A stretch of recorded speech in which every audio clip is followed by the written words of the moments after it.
하나님께서 오늘 우리에게 주신 말씀은 요한복음 17장 20절에서 26절까지의 말씀입니다. 요한복음 17장 20절에서 26절까지의 말씀입니다. 하나님의 말씀을 한 목소리로 봉독하시겠습니다. 내가 비옵는 것은 이 사람들만 위함이 아니요 또 그들의 말로 말미암아 나를 믿는 사람들도 위함이니, 아버지여, 아버지께서 내 안에 내가 아버지 안에 있는 것 같이 그들도 다 하나가 되어 우리 안에 있게 하사 세상으로 아버지께서 나를 보내신 것을 믿게 하옵소서. 내게 주신 영광을 내가 그들에게 주었사오니 이는 우리가 하나가 된 것 같이 그들도 하나가 되게 하려 함이니이다. 곧 내가 그들 안에 있고 아버지께서 내 안에 계시어 그들로 온전함을 이루어 하나가 되게 하려 함은 아버지께서 나를 보내신 것과 또 나를 사랑하심 같이 그들도 사랑하신 것을 세상으로 알게 하려 함이로소이다. 아버지여, 내게 주신 자도 나 있는 곳에 나와 함께 있어 아버지께서 창세 전부터 나를 사랑하심으로 내게 주신 나의 영광을 그들로 보게 하시기를 원하옵나이다. 의로우신 아버지여, 세상이 아버지를 알지 못하여도 나는 아버지를 알았사옵고 그들도 아버지께서 나를 보내신 줄 알았사옵나이다. 내가 아버지의 이름을 그들에게 알게 하였고 또 알게 하리니 이는 나를 사랑하신 사랑이 그들 안에 있고 나도 그들 안에 있게 하려 함이니이다. 아멘. 우리 10월 3주차 말씀을 함께 읽도록 하겠습니다. 시편 62편 1절에서 2절까지의 말씀입니다. 나의 영혼이 잠잠히 하나님만 바라며 나의 구원이 그에게서 나오는도다. 오직 그만이 나의 반석이시요 나의 구원이시요 나의 요새이시니 내가 크게 흔들리지 아니하리로다. 아멘. 우리 모두가 하나님께로부터 그 모든 것이 나온다는 것을 확신하시면서 우리가 크게 흔들리지 않는 믿음으로 또 오늘 하루를 굳건히 살아나가시는 저와 성도님들 모두가 되시기를 축복합니다. 예수님께서는 복음서에서 참 다양한 기도를 드리셨는데요. 수시로 새벽 미병과 그리고 저녁 늦게 한적한 곳에 가셔서 기도하셨고, 친구인 나사로를 살리시기 위하여서 눈물로 기도하셨으며, 또 제자들이 어떻게 기도하면 좋을지 묻는 그 질문 앞에 너희는 이렇게 기도하라 하시면서 주님의 기도를 가르쳐 주셨습니다. 그리고 십자가를 지기 전 겟세마네 동산에서 이 잔을 내게서 옮기지 마옵소서, 다만 아버지의 원대로 하옵소서 하시며 땀방울이 모두 핏방울이 되기까지 아주 간절한 기도를 드리셨습니다. 그런데 조금 아쉬운 점은 이 기도문들은 비교적 짧은 기도문들이라서 예수님께서 어떤 믿음으로 기도를 드리시는지 그리고 어떻게 기도하셨는지를 아주 구체적으로 알기에는 조금 한계가 있죠. 그런데 오늘 우리가 읽은 이 요한복음 17장에서는 한 장 전체가 예수님께서 드리신 기도로 채워져 있어서 이 복음서의 많은 기도문들 중 가운데 예수님의 기도에 관해서 아주 구체적이고 많은 분량을 우리에게 들려주고 있습니다. 오늘 이 예수님의 기도를 통해서 예수님께서는 이런 마음으로 기도하셨구나, 그리고 이런 믿음을 가지고 살아가셨구나 하는 것을 우리 함께 나누며 은혜가 되는 시간이 되기를 바랍니다. 예수님의 기도는 총 세 부분으로 나뉘어지는데요. 처음에는 자기 자신을 위한 기도, 그리고 제자들을 위한 기도, 그리고 마지막으로 미래의 그리스도인들이 될 이들을 위한 기도로 나누어집니다. 그런데 여기서 우리 눈에 가장 먼저 들어오는 것은 예수님 같은 분이 가장 먼저 하신 기도가 바로 자기 자신을 위한 기도였다라는 것입니다. 우리 1절을 함께 읽어보겠습니다. 1절입니다. 예수께서 이 말씀을 하시고 눈을 들어 하늘을 우러러 이르시되 아버지여, 때가 이르렀사오니 아들을 영화롭게 하사 아들로 아버지를 영화롭게 하게 하옵소서. 아멘. 우리는 보통 기도한다고 하면 자기 자신을 위해서 기도하는 기도가 뭔가 좀 이기적으로 보이고 또 좀 세속적으로 느껴져서 그렇게 기도하지 않는 경우가 종종 있죠. 그래서 내 기도 제목은 이 기도 말미에 기도가 끝나기 직전에 슬며시 밀어넣는 식으로 기도하기도 합니다. 기도 처음에는 나라와 민족을 위해 또 세계를 위해서 기도하는 것을 당연하게 생각해 왔죠. 그래서 예수님이라면 예수님께서도 기도하실 때 이 세계 평화를 위하여서 로마가 물러나기를 위하여서 기도하실 줄 알았는데 먼저 아들을 영화롭게 하사 하시면서 자기 자신을 위해 기도하시는 모습을 보면서 예수님도 이런 인간적인 부분이 있으시구나 하는 생각도 듭니다. 그런데 하나하나 이 예수님의 기도를 차근히 들여다보면 예수님의 이 자기 자신을 위한 기도가 결국 하나님을 영화롭게 하기 위한, 하나님께 영광을 돌리는 기도구나라는 것을 알게 됩니다. 왜냐하면 예수님께서는 사람의 몸을 입고 이 땅에 오셔서 우리와 같은 연약함과 그리고 부족함을 가지고 계시기 때문에 다른 기도를 하시기에 앞서서 가장 먼저 나로 하여금 온전히 하나님 뜻에 순종할 수 있게 하옵소서, 내가 하나님께 영광을 돌릴 수 있도록 끝까지 붙들어 주시옵소서라고 하나님께 먼저 기도하셨던 것입니다. 예수님도 공생애를 시작하시면서 하나님의 뜻에 순종하지 못하도록 참 많은 유혹과 방해를 받으셨죠. 성령의 기름 부으심을 받고 나서 바로 직후에 가장 먼저 만났던 시험이 바로 광야에서의 사단의 시험이었습니다. 사단은 돌을 빵으로 바꿔봐라, 높은 데서 뛰어봐라, 나에게 경배하면 천하 만국을 내게 주리라. 이 사단이 이렇게 호언장담하면서 예수님께 이런 이야기들을 했다는 것은 사단도 그런 능력이 일부 있었다는 것을 의미하고 있습니다. 돌을 빵으로 바꾸고 뛰어내리는 사람을 받아주는 것은 사단에게 그렇게 큰 힘을 들이지 않아도 할 수 있는 능력들이었죠. 욥기에 보면 사단은 하나님께 일부의 권한을 위임을 받자 자연재해도 일으키고 한 나라의 군대도 동원하지 않았습니까? 그러니 이미 로마가 세상의 패권을 다 장악한 그 예수님 시대에 사단이 그 로마 군대를 이용해서 만국에 영화로움을 주는 일도 가능했던 것입니다. 바로 예수님도 이 점을 잘 아셨죠. 그럼에도 불구하고 이런 유혹과 시험 가운데서 사단에게 그 마음을 빼앗기지 않을 수 있으셨던 것은 오늘 바로 예수님의 첫 번째 기도처럼 예수님께서는 계속해서 자기 자신을 위해서 먼저 나를 돌보아 주시옵소서, 순종하게 하옵소서라고 기도하셨기 때문입니다.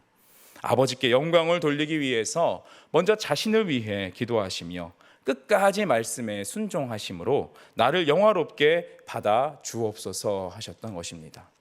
세계 평화와 그리고 악에 대한 승리, 이 스케일이 큰 모든 기도의 제목들도 결국 그 하나님에 대한 순종, 나의 돌이킴에서부터 시작하기 때문에 예수님은 자기 자신을 위해서 먼저 기도하셨던 것입니다. 이 철저한 순종의 기도를 통해 마침내 예수님께서도 온 세계를 변화시키는 그 하나님의 큰 사명을 잘 감당하실 수 있으셨습니다. 우리도 이런 사명을 위해서 하나님께 많은 복을 받아서 세상의 명예와 권력 그리고 모든 부를 가지고 있다고 하더라도 하나님의 말씀에 철저하게 순종하지 않는다면, 이 예수님과 같은 기도를 매번 드리지 않는다고 한다면 우리는 이 모든 것이 복이 아니라 독이 된다는 것을 너무나 잘 알고 있습니다.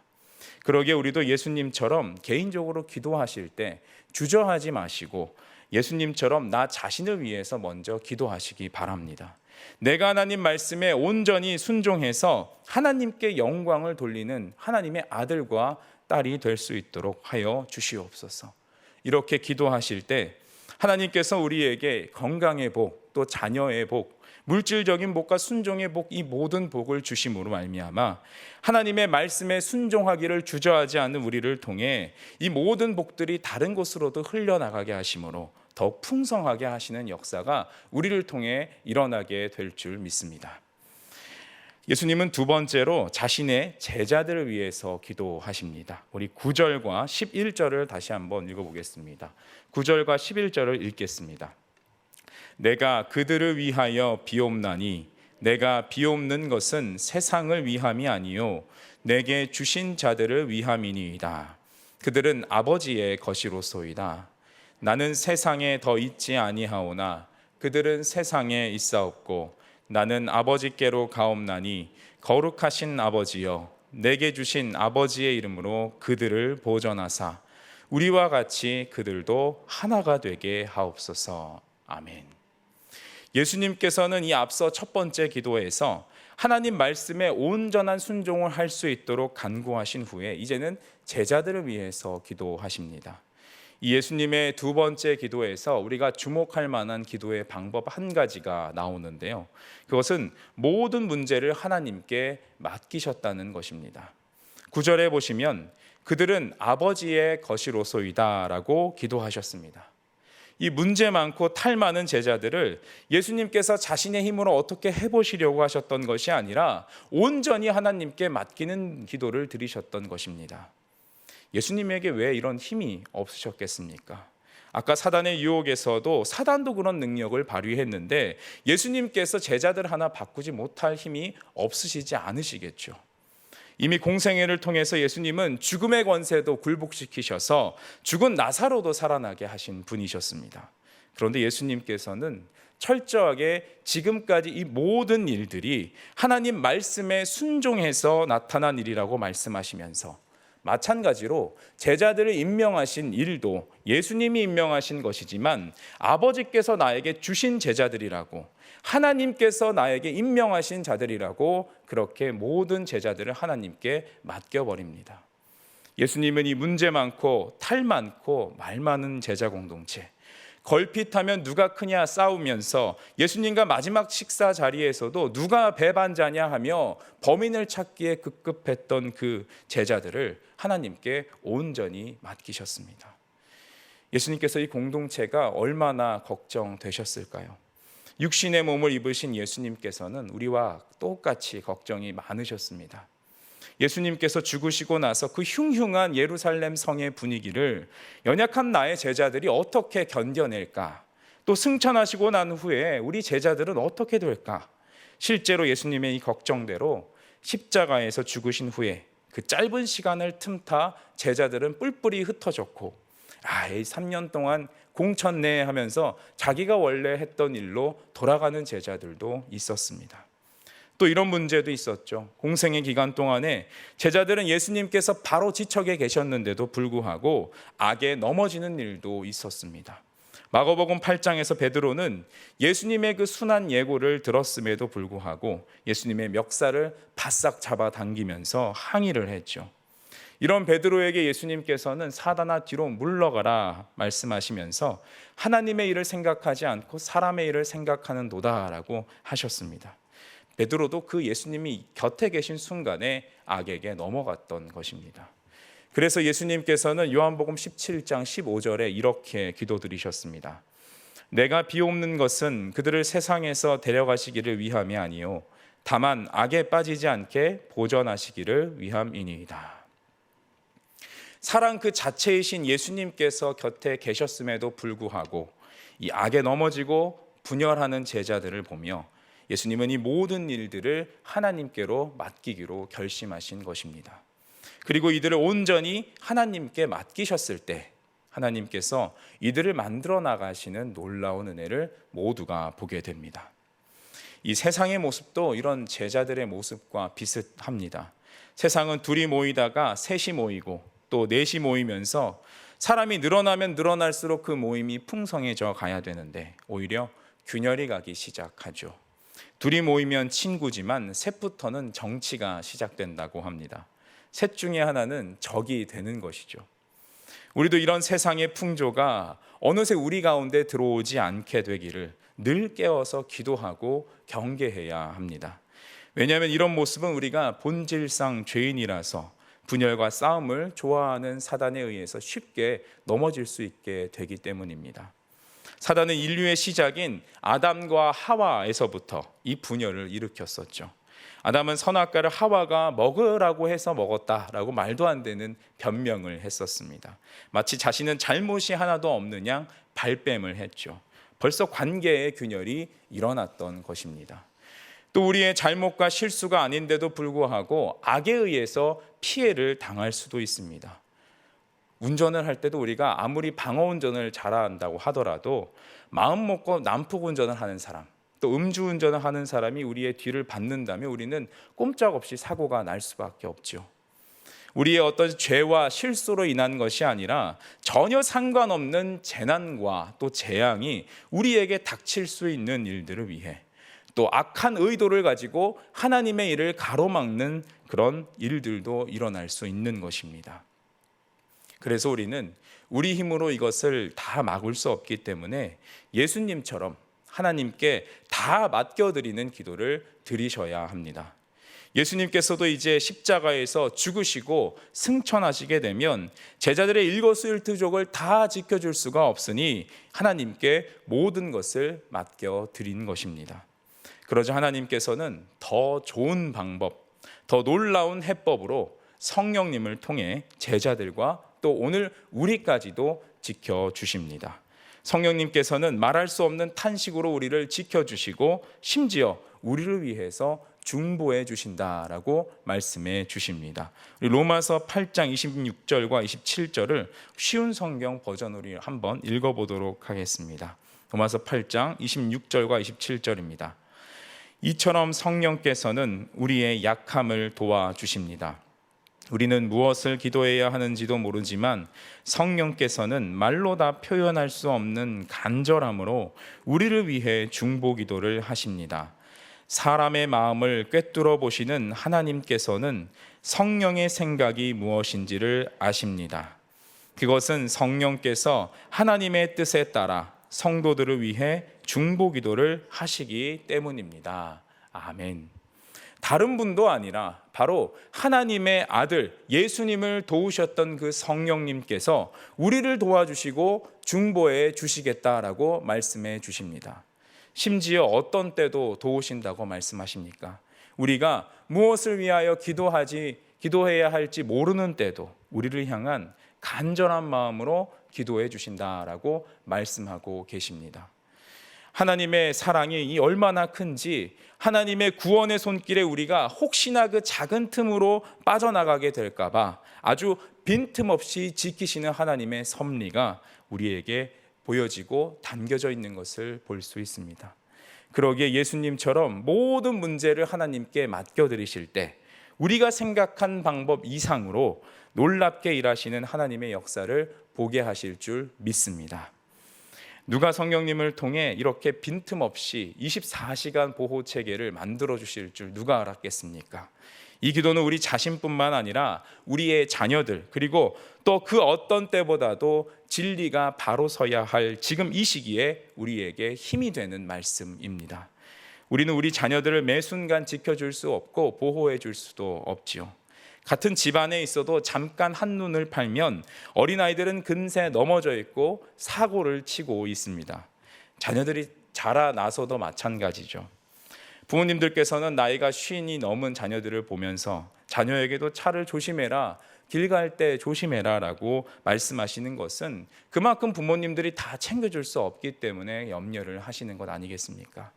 그러기에 우리가 하나님께 온전히 맡겨드리는 기도를 드릴 때 성령 하나님께서 우리가 구하지 못하던 것까지도 대신 간구해 주시고 우리의 자녀와 또 손주들까지도 이 불확실한 세대 가운데서 이스라엘을 주무시지도 않으시고 먹지도 않으시며 보호하셨던 그 하나님께서 성령님을 통해 진리 위에 굳게 보호해 주실 줄 믿습니다. 마지막으로 예수님께서는 오늘 본문에서와 같이 이 미래의 예수님을 믿게 될 그리스도인들을 위해서 기도해 주시는데요. 특별히 하나됨을 위해서 기도하십니다. 왜 여기서 하나됨을 강조하시면서 이야기하셨을까요? 우리가 앞서도 얘기했지만 사실 이 17장의 앞부분인 16장에서 누가 크냐 논쟁하고 서로 싸우고 제자들이 과연 한 몸이 될 수 있을까 예수님께서 진정으로 걱정하게 하시는 일들이 많았기 때문에 그렇습니다. 그런데 하나님과 이 예수님의 관계를 생각해 보시면 이런 모습은 절대 예수님을 닮은 제자로서 합당하지 않은 모습들이죠.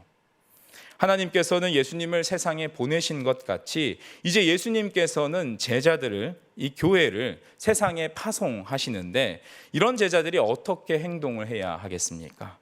예수님께서 하나님에게 파송받으셔서 그 말씀에 온전하게 순종하심으로 하나님과 하나가 되셨듯이 예수님에게 파송받았던 그 제자들도 예수님 말씀에 온전하게 순종하심으로 예수님의 마음이 내 마음이 되고 내 마음이 예수님의 마음이 되듯이 예수님과 하나가 되는 제자들이 되어야 했습니다. 그런데 예수님 말씀에 온전히 순종하다는 것이 무엇이겠습니까? 여러 모양들이 있겠지만 오늘 기도를 통해서 예수님께서 가장 중요하게 기도하신 것이 바로 서로 사랑함으로 하나가 되는 것이었습니다. 제자들은 서로 사랑함으로 하나됨을 통해 이 사랑의 공동체를 세상에 드러내는 것이야말로 하나님의 영광을 돌리고 예수님의 이름을 드러내는 일이다라고 보는 것입니다. 왜냐하면 서로 사랑하는 것은 이 세상의 가치와 이 세상의 일들과 명백하게 구분되고 구별되는 일이기 때문에 그렇습니다. 그래서 예수님께서는 기도하는 내내 거룩함을 말씀하시면서 제자들과 교회가 추구해야 하는 가치가 세상과는 다른 구별된 거룩함이 무엇이냐, 바로 서로 하나 되는 것이다 라고 말씀하셨던 것입니다. 우리 교회도 이런 거룩한 구별을 보이기 위하여서 우리 여러 가지 일들을 계획하고 또 서로 준비하고 있는데요. 이 사랑의 손길과 우리 마음들을 우리 이웃에게 흘려 보내는 일들과 또 종교개혁 강의를 통해서 우리의 믿음을 더 굳건하게 또 새롭게 하는 일들, 이 모든 일들을 통해서 우리는 서로 사랑함으로 더욱 하나가 되어 하나님께서 원하시는 이 거룩한 구별을 이루게 될 줄 믿습니다. 그런데 계속 우리가 이렇게 해 나가는 것이 쉽지가 않죠. 그래서 예수님께서는 이 모든 일들을 우리가 다 감당하지 못할 것을 아시고 우리를 위하여서 이렇게 미리 기도해 주셨습니다. 우리 6절을 한번 읽어보겠습니다. 6절입니다. 세상 중에서 내게 주신 사람들에게 내가 아버지의 이름을 나타내었나이다. 그들은 아버지의 것이었는데 내게 주셨으며 그들은 아버지의 말씀을 지키었나이다. 아멘. 예수님께서는 이 기도가 끝나면 십자가에 달리시기도 전에 제자들이 뿔뿔이 흩어졌을 것을 다 아셨음에도 불구하고, 제자들이 아직 말씀을 다 지키지 못했음에도 불구하고 예수님은 마치 이들을 하나님의 말씀에 다 순종한 사람들처럼, 믿음을 이미 지켜낸 사람들처럼 믿음의 사람들로 여겨주셨습니다. 또한 우리를 이렇게 믿음의 사람들로 여겨주고 계십니다. 예수님은 어떻게 이렇게 하셨을까요? 다른 시선이 아니라 바로 하나님의 시선을 통하여서 제자들과 우리를 보고 계시기 때문에 기도가 이미 이루어진 줄로 아시고 여기시면서 기도하셨기 때문에 가능했던 일입니다. 실제로 예수님의 기도가 응답되어서 지금은 제자들이 믿음 없어 보이고 또 배신하고 하지만 결국 11명 중에 1명 빼고 모든 제자가 다 예수님을 쫓아 예수님을 닮은 사람들로 살아가지 않습니까?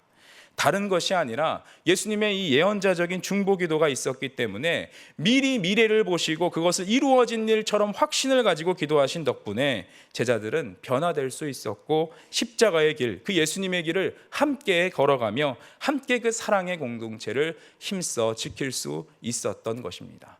예수님의 이 중보기도가 그들을 굳게 붙들고 있었던 것이죠. 우리도 이런 기도를 하나님께 온전히 올려드릴 수 있으면 좋겠습니다. 비록 지금 나의 모습이 이 신앙의 눈으로 보기에는 없어 보이고 초라해 보일 수도 있습니다. 그러나 하나님께서 결국 영화롭게 하실 것을 믿으면서 이미 이루어진 줄로 믿고 기도하실 때 그렇게 역사하실 줄 믿습니다. 또 우리 교회가 하나 되어서 어떻게 하면 이 넘치는 사랑을 전할 수 있을까? 우리가 하는 것이 아니라 그 예언자적인 이 예수님의 기도를 붙들고 이미 되어진 일처럼 확신하고 나아갈 때 세상에서는 구별된 거룩한 교회로 하나됨을 이루고 사랑의 실천을 나타내게 하심으로 하나님을 영화롭게 해드리는 일을 능히 우리로 하여금 감당하게 하실 줄 믿습니다. 하나님께서는 우리의 이 작은 걸음들을 통해서 십자가 밑에서 배신하고 도망갔던 제자들이 놀랍게 변화했던 것처럼 우리들도 새롭게 하시고 변화된 삶을 힘있게 살아가게 하실 줄 믿습니다. 우리 이 시간 함께 찬양하겠습니다. 하나님의 사랑을 사모하는 자.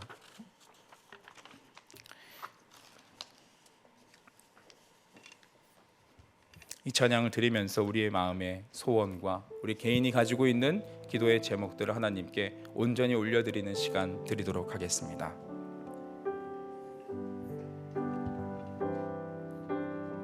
하나님의 사랑을 하나님의 사랑을 사모하는 자 하나님의 평안을 바라보는 자 너의 모든 것 창조하신 우리 주님이 너를 얼마나 사랑하시는지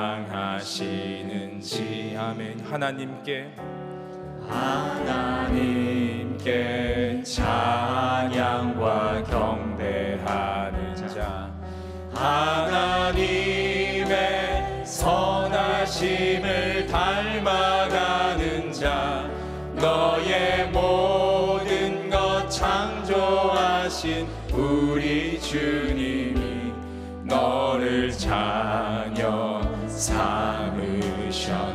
하나님 사랑의 눈으로 하나님 사랑의 눈으로 너를 어느 때나 바라보시고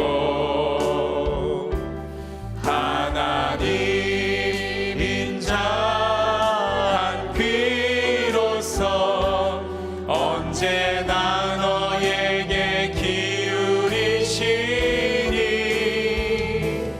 어두움에 밝은 빛을 비춰주시고 너의 작은 신음에도 응답하시니 너는 어느 곳에 있든지 주를 향하고 주만 바라보. 우리 다시 한번 간절히 찬양합니다.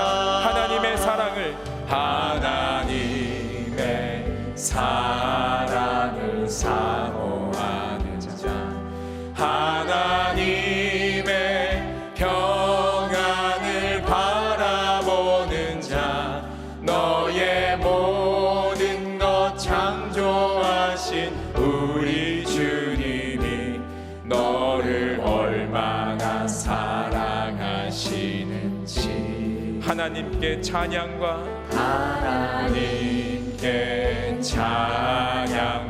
경배하는 자 하나님의 선하심을 닮아가는 자 너의 모든 것 창조하신 우리 주님이 너를 자녀 삼으셨네. 아멘. 하나님 사랑의 눈으로 너를 어느 때나 바라보시고 하나님 인자한 귀로서 언제나 너에게 기울이시니 어두움에 밝은 빛을 비춰주시고 너의 작은 신음에도 응답하시니 너는 어느 곳에 있든지 주를 향하고 주만 바라보. 하나님 사랑의 눈으로 하나님 사랑의 눈으로 너를 어느 때나 바라보시고 하나님 인자한 귀로서 언제나 너에게 기울이시니 어두움에 밝은 빛을 비춰주시고 너의 작은 신음에도 응답하시니 너는 어느 곳에 있든지 주를 향하고 주만 바라볼지나 주만 바라보. 다시 한번 찬양합니다. 하나님